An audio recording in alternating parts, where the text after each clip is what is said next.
Hi guys, welcome back to Chaz's No Bullshit Reptile Advice. Today's question comes from Stephen Patterson. UVB for lights, a must, or nice to have, or not needed? If they are of benefit, what strength of light would be best?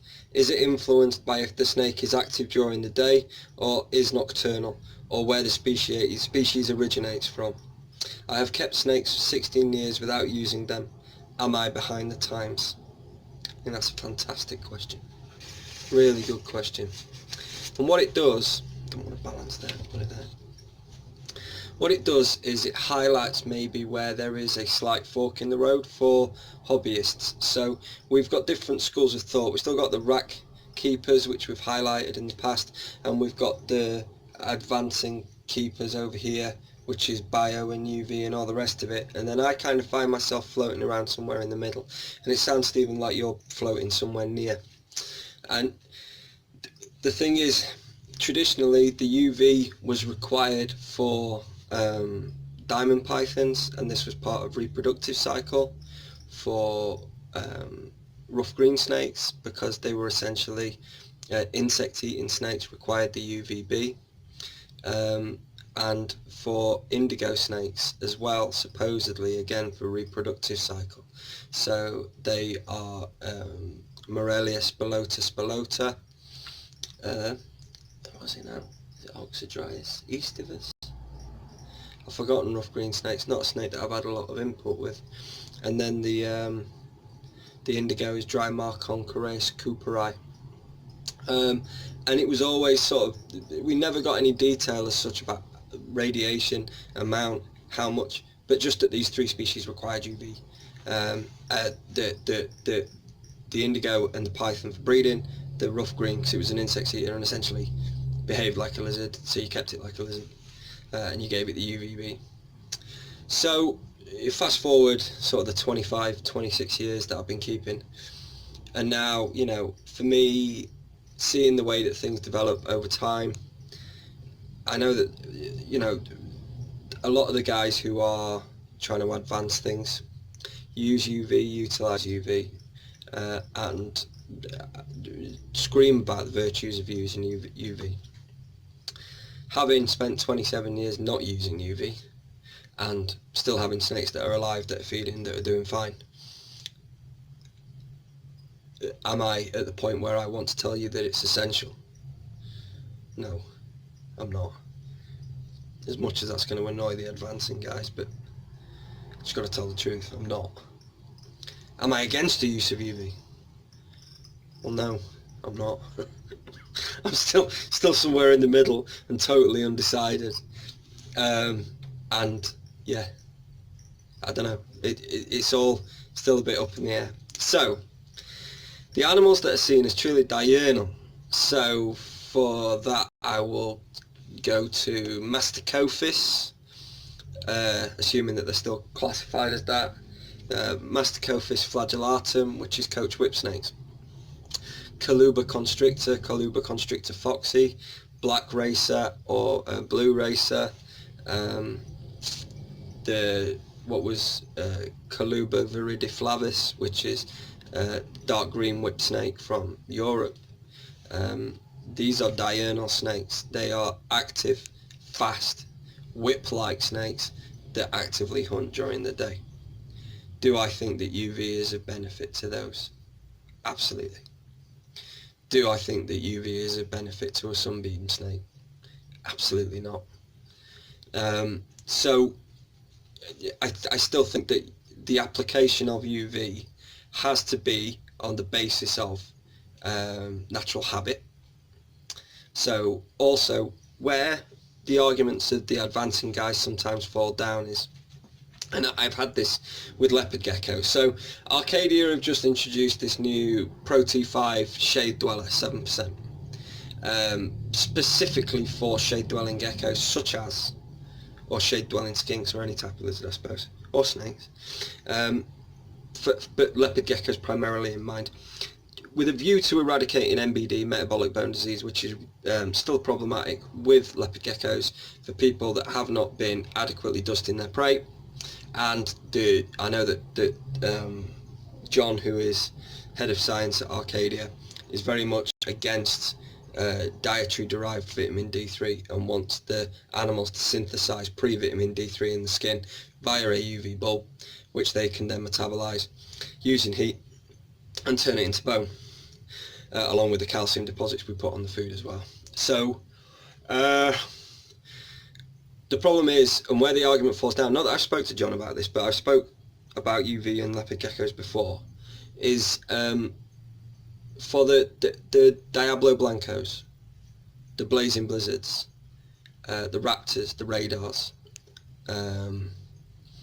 the Tremper Albinos, the Rainwaters, the Tangerines.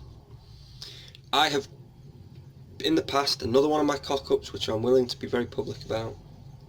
So we had some smaller tanks that had the CFL UV lights, and we'd had some baby animals that were diurnal that required it, and we didn't change the bulb. We put some leopard geckos in, and we were using the UV 150 by Exoterra, and 24 hours later my geckos had sunburn. 3 layers of their skin had fused together. They looked absolutely terrible. It took months for me to put right. The way I put them right, put them in a dark container away from light, and they were not happy at all. I cocked up. I left the UV source in, and it really went to town on them. And these were light geckos, not the dark, naturally spotted and speckled geckos. When I've made these points or posts in the past, the attitude that comes back is almost like, meh, who cares? It's a moth. It's not even like a wild type. Really snotty, really arsey, really unnecessary. I get the fact that a lot of these advancing guys are really, really into their natural forms of whatever animal they keep. But to be so arrogantly dismissive of people that like morphs, and then asking the question of, but how do we know that the UV radiation we provide does not harm the pigmentless or the reduced pigment morph animals? Well, who cares? It's a morph. Fucking hell. Right, okay. You're not helping your case. The whole problem sometimes with the advancing guys is you come across a bit douchey because you're all high and mighty and all the rest of it. This is an example of your douchiness coming to the fore, being there for all to see. Some people like morphs. Some people like morphs and they like the idea of trying to be an advanced herper. The two do not need to be exclusive of one another. Help them understand how much UV. So do I think that the Shade Dweller is absolutely a great idea for fully pigmented or even darker type leopard geckos? Yeah, no problem, sound. They got the melanophores, they can protect themselves. Albinos, Blazing Blizzards, Diablo Blancos, not so much, and in my experience not so much. And the bulb that's just come out is only 3% lighter in UVB percentage than the 10 that melted the skin to the other layers of skin on the geckos that I'm talking about. So in that regard they panic me somewhat. So there is this push for UV with everything. I worry about the lighter stuff again. So we're going to go to albino retic, albino Burmese, albino black rat snake, albino boa constrictor. Do they not require it? Do they require it? Would you still give them a 10% because they're albinos, or leucistics, or hypo, where the black and the melanophores are reduced? These are questions I haven't seen answered when it comes to the morphs. And what we've got to be careful of is only the normal reptile keepers can be advanced keepers. That's a strange argument to set, I believe. And things like, animals that are truly nocturnal, that come out to hunt at night, that are asleep during the day, emerald tree boas, green tree pythons. I know they're asleep because I can go in and work around them, around Biak Island green trees where they're just like, but as soon as it's night time, you so much as go near that tank and they're bouncing, trying to get you, because they're hunting. So I have to question whether the UV is going to be truly necessary for snakes like that. Sure, you know, from a display perspective, with it being really bright, it'll improve the colours over time potentially and all the rest of it, but these species and these taxa have been bred and babies have been produced for season upon season upon season. Now suddenly if UV becomes the factor that makes us break new ground, tread new ground, crack species that traditionally have been a nightmare to breed. I mean, realistically, this UV research and this insistence that UV is absolutely necessary for snakes, let's get on the diamond pythons, let's get on the indigo snakes, let's start cracking them, because as it stands, indigo snakes are about £3,000 a pair, and nobody produces them worth a damn after the first litter for the female, because invariably she dies. So let's try and work out what the hell's going off. And if your UV is the magic cure, let's get that sorted. That would be superb. If people want to do it, fine. What I don't necessarily agree with is screaming from the rooftops that you have to do it, and if not, then you are a Neanderthal and you're behind the times. I mean, that's cool. I get the fact that you want to do it and you think that the display is there. Invariably, if you're doing it in bioactive tanks and you've got living stuff, then you need to have full spectrum lighting for your plants anyway. So it's really not that much of a stretch to maybe enrich one of them with UVB and do it that way. I mean, I can see it that way, I suppose, but realistically, having kept the animals that I've kept over the years, I mean, we're into the thousands, I would think, quite easily. In fact, definitely easily. And then at which point, you know, if they were all dropping dead and there was some serious deficiency or problem, I would have noticed by now. The fact that, you know, for years and years and years, we were breeding our own corn snakes every year. None of them were ever done with UV, and we probably produced well over 1,000 of them alone, thinking about it. So I don't necessarily buy it. Maybe I am behind the curve, maybe I'm a Neanderthal, maybe I'm too old school, I don't know, but I'm open to it. I am not a closed book by any stretch.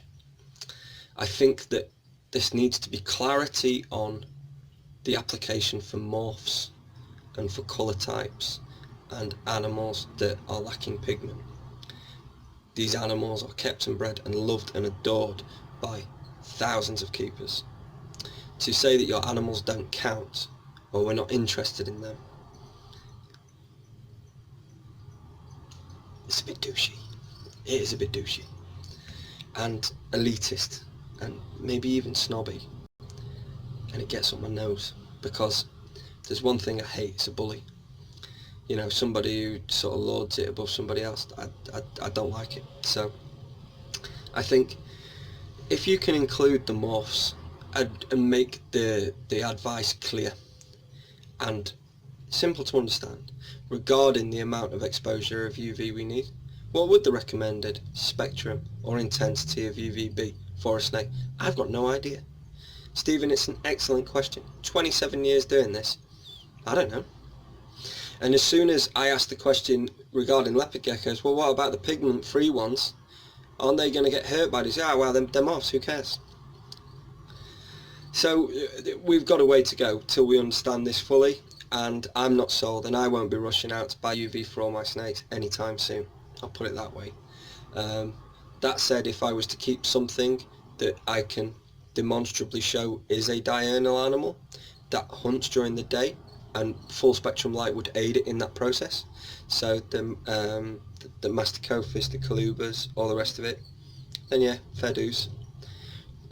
Sunbeam snakes, viper boas, Dumarill's boas, all hid under leaf litter and in soil and semi-fossorial. Do they need UV? No, I don't think so. I don't think so. But you know, I'm willing to be proven wrong, but I've still to be convinced by it. I'm only semi-convinced by the leopard gecko argument. I mean, yes, fine, the shade dwellers, some of the reflective UV, basically, they would still receive some. But do I, you know, when I look back over all the years, yes, there's MBD, but is every gecko got MBD? No. Are they producing viable animals, fully calcium marked eggs? Are they, you know, they got solid bones. It's not like their jaws wobbling all over the place. So for me, yeah, okay, if you want to do it, fine, but I'm not at the point yet where I insist. Interestingly, I've just ordered the shade dwellers for the shop, so if we get people that come in that want them, they can have them. That's why we stock stuff. It's not for me to say no, I'm not that kind of shop. But I give people the choice, and would you like UV for your leopard gecko? It's up to you, it's an optional extra. If the answer is yes, you can have it. If no, we're not going to force the point.